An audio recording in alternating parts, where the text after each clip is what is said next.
నిన్న జరిగిన pilot Rohit form హౌస్లో ఏదైతే డ్రగ్స్ పార్టీ ఉందో దానిపైన పూర్తి విచారణ జరగాలని కోరుతున్నాం.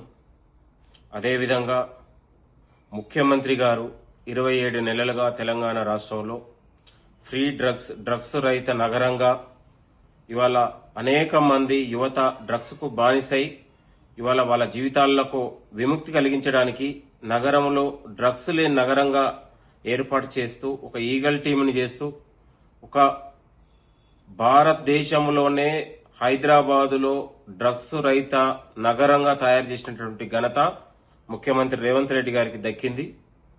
ఇవాళ అధికారంలో ఉండి ఆంబోతుల్ని తయారు చేసి మదమెక్కి ఇవాళ డ్రగ్స్ నగరంగా మార్చిన బీఆర్ఎస్ సహాయంలో మరి దీనికి కేటీఆర్ బాధ్యత వహిస్తాడా, హరీష్ రావు బాధ్యత వహిస్తాడా తేల్చుకోవాల్సిన అవసరం ఉందని కూడా కోరుతున్నాం. చాలా సిగ్గుచేటు. ఇవాళ అధికారం ఉన్నప్పుడేమో అధికారం మదమెక్కి విచ్చలవిడిగా ఇవాళ డ్రగ్స్ రేవు పార్టీలను రకరకాలుగా నడిపారు. అధికారం పోయిన తర్వాత కూడా ఇవాళ ప్రభుత్వ పోలీసు నిబంధనలకు విరుద్ధంగా ఈరోజు విచ్చలవిడిగా ఇవాళ బీఆర్ఎస్ హయాంలో ఇవాళ అవినీతి అక్రమాల సొమ్ముతో మదమెక్కి ఈరోజు డ్రగ్స్ మాఫియా నడుపుతున్నారంటే చాలా సిగ్గుచేటు. తల ఎక్కడ పెట్టుకుంటావు కేటీఆర్? దీనిపైన ప్రతిరోజు ఆంబోతులాగా ఊరు మీద విడిచిన ఆంబోతులాగా మాట్లాడే కేటీఆర్, హరీష్ రావులకు నేను సవాల్ చేస్తా ఉన్నాను. ఈ రోజు జరిగిన మొయినాబాద్ ఫామ్ హౌస్ లో పైలట్ రోహిత్ వ్యవహారంలో ఇవాళ తల ఎక్కడ పెట్టుకుంటావు కేటీఆర్, హరీష్ రావు? మీరు బాధ్యత వహించాలని కూడా కోరుతా ఉన్నాను. సిగ్గుండాలే. ఇవాళ బీఆర్ఎస్ పార్టీకి ప్రతిపక్ష హోదాను కూడా రద్దు చేయాలని మేము కోరుతా ఉన్నాం. ఇలాంటి అవినీతి అక్రమార్కులకు మదమెక్కి చట్టాలు పోలీసులంటే గౌరవం లేకుండా సభ్య సమాజం తలదించుకునేలా వ్యవహరిస్తున్న ఇలాంటి బీఆర్ఎస్ పార్టీకి కూడా ప్రతిపక్ష హోదాను కూడా రద్దు చేయాలని కూడా మేము కోరుతా ఉన్నాం.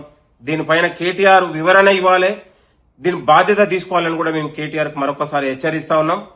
ప్రతిరోజు అభివృద్ధికి ఆటంకంగా ఇవాళ కాళ్లలో కట్టబెట్టి ప్రతిరోజు ముఖ్యమంత్రి గారి పైన, ప్రభుత్వం పైన మాట్లాడే ఈ సన్యాసులు ఈ రోజు ఇలాంటి సమాజం తలదించుకునేలా వ్యవహరించినటువంటి మీ మాజీ ఎమ్మెల్యే వ్యవహారం పైన కేటీఆర్, హరీష్ రావు మాట్లాడాలి, బాధ్యత వహించాలి. దీనిపైన వివరణ ఇవ్వాల్సిన బాధ్యత కేటీఆర్ పైన ఉందని కూడా మేము హెచ్చరిస్తా ఉన్నాం. చాలా సిగ్గుచేటు. గతంలో ఫామ్ హౌజ్ల రేవు పార్టీలలో దొరికితే అధికార పార్టీ మా పైన కక్ష పెంచుకొని మా పైన గొంతు నొక్కుతుందని మాట్లాడినటువంటి దద్దమ్మలు, సన్యాసులు ఈ వ్యవహారం పైన ఈరోజు బీఆర్ఎస్ పార్టీ ప్రజలకు ఏ వివరణ ఇస్తుందో తక్షణం తెలియజేయాలని కూడా మేము కోరుతా ఉన్నాం. Thank you. నమస్తే.